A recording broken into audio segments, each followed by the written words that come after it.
for the official National Weather Service forecast for the Piedmont.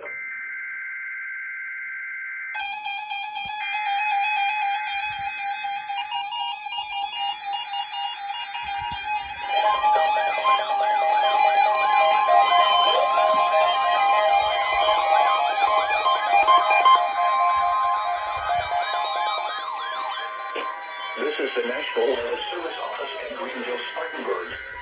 The preceding signal was a test of weather radio station WXL70's public warning system.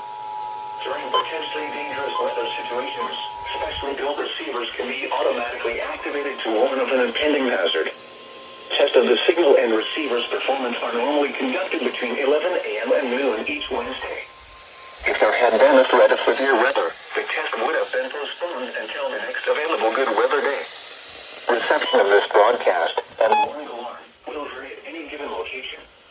This variability, normally more noticeable at greater distances from the transmitter, can occur even though you are using a good quality receiver in good working order.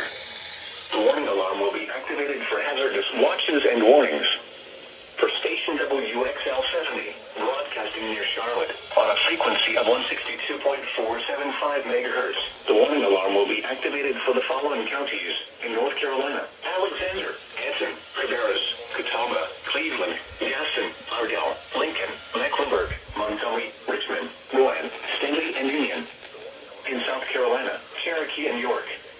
This concludes the NOAA Weather Radio All Hazards Storm Alert Test.